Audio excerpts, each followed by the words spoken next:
తప్పు చేసిన కొడుకుని పంచాయతీకి పిలిపించి నడివీధిలో నిలబెట్టి పరువు తీశారు. తూటాల్లాంటి సూటిపోటి మాటలతో మనసును గాయపరిచారు. అది చూసిన తల్లి తట్టుకోలేకపోయింది. కొడుకుతో సహా ఆత్మహత్య చేసుకుంది.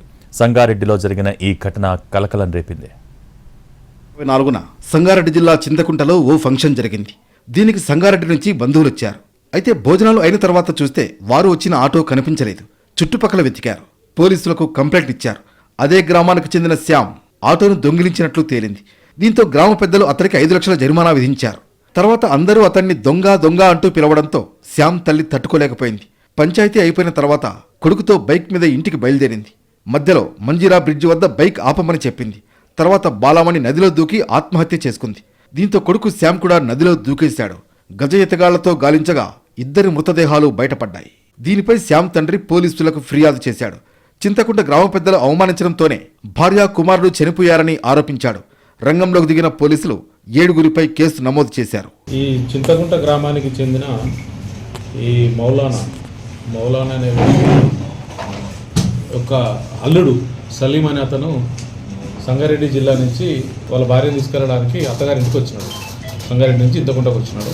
అతను ఆటో తీసుకొని వచ్చి ఆటో వాళ్ళ ఇంటి పక్కన పార్క్ చేసి ఉన్నాడు. 25th రోజు మార్నింగ్ ఎర్లీ అవర్స్లో 4:30కి అతనికి ఒక ఫోన్ వచ్చినది గుజరాంపేట విలేజ్ నుంచి. ఈ యొక్క ఆటో మా ఊర్లో ఉన్నది, దీని మీద మీ నెంబర్ ఉన్నది, ఇది మీదేనా అని చెప్పి అడిగినారు. ఇతరేం చేసినారు, అది మాది కాదు, నా ఆటో ఈయనే ఉన్నది ఇంటికాడ అని చెప్పినాడు. తర్వాత అతను మళ్ళీ ఫోన్ చేసి లేదు ఈ పలానా ఆటో నెంబర్ అంటారు. ఇతను ఆటో నెంబర్ అవును నాదే నెంబర్ అని చెప్పి బయటకు వెళ్ళి చూస్తే ఆటో లేదు. లేకపోతే వాళ్ళు అరే నా ఆటో దొంగిలించబడ్డదని చెప్పని ఐడెంటిఫై చేసుకొని వాళ్ళు అక్కడిక్కడ వెతికినారు. చింతకుంట గ్రామంలో ఈ వడ్ల శ్యామ్ కుమార్ అనే వ్యక్తి ఇదే ఆటోని దొంగతనం చేసినాడు అనేది ఒక ఆరోపణ. మా ఆటో మాకు కావాలి, లేదంటే 5 లక్షలు జరిమానా కట్టాలనే రకంగా వాళ్ళని బెదిరించి వాళ్ళని కొంచెం థ్రెటనింగ్ చేసినారు.